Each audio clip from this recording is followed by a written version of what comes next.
ஒரு 18 வயசு பையன் ஸோ பிஸ்னஸ் ஸ்டார்ட் பண்ணியிருக்கான். ஸோ என்னென்ன சேலஞ்சஸ் ஃபேஸ் பண்ணீங்க ஃபர்ஸ்ட்டு போயிட்டு கிளைண்ட்ஸை பார்க்குறப்ப இருக்கட்டும்? என்ன நினச்சேன்னா, நம்ம ரொம்ப சின்ன பையனாக இருக்குமே, நம்மளை நம்புவாங்களா அப்படின்னு சொல்லிட்டு ஒரு பயம் வந்து உள்ளே இருந்துகிட்டே இருந்தது. பட் இப்போ வரையவே என்னோட நான் சொன்னேன் இல்லையா, ஒரு 30+ கிளைண்ட்ஸ் ஒர்க் பண்ணியிருக்கோன்னு. அதில் ஒரு 20 கிளைண்ட்ஸ் வந்து நீங்கள் என்ன படிச்சிருக்கீங்க, இல்லை என்ன படிச்சுட்டு இருக்கீங்க, இது எதுவுமே கேட்டது கிடையாது. என்ன மேட்டர்னா, நாங்கள் அவங்களுக்கு ப்ரெசென்ட் பண்ணுற அந்த ஒரு மார்க்கெட்டிங் பிளானாக இருக்கட்டும், இல்லை நம்ம பேசுகிற அந்த ஒரு கம்யூனிகேஷன் விதமாக இருக்கட்டும், அதெல்லாம் பார்த்துட்டு ஆக்சுவலி அவங்க நம்மளை ஒரு ப்ரொஃபஷனலாக நம்புகிறாங்க.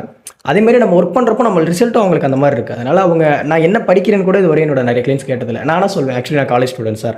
சம்டைம்ஸ் வந்து கால் பிக் பண்ண முடியாது, நானே சொல்லுவேன் காலேஜில் இருந்தேன் சார். அப்போ தான் கேட்பாங்க, ஓ காலேஜ் படிக்கிறீங்களா நீங்கள் அப்படின்ற மாதிரி. எனக்கு அந்த பயம் இருந்தது. பட் உங்ககிட்ட ஒரு ப்ராப்பரான கம்யூனிகேஷன் ஸ்கில்லும் ப்ராப்பரான ஸ்கில் இருக்குது, ரிசல்ட் வந்து எவ்வளோ பெட்டராக கொடுக்குறோமோ அதை பொறுத்து தான் இருக்கும். மற்றபடி ஏஜோ இல்லை நம்மளோட லுக் அப்பீரியன்ஸோ மேட்டர் வந்து இல்லை. என்ன பொறுத்தவரை எனக்கு அப்படி இருந்ததில்லை. பட் நான் வந்து ஒரு மிஸ்கன்செப்ஷன் இருந்தது, லைக் நம்மளை நம்பி கொடுப்பாங்களான்னு சொல்லிட்டு. பட் ஒவ்வொரு பீரியட் வந்து எனக்கே புரிஞ்சிருச்சு, ஓகே நம்ம என்ன பண்ணுறோம்,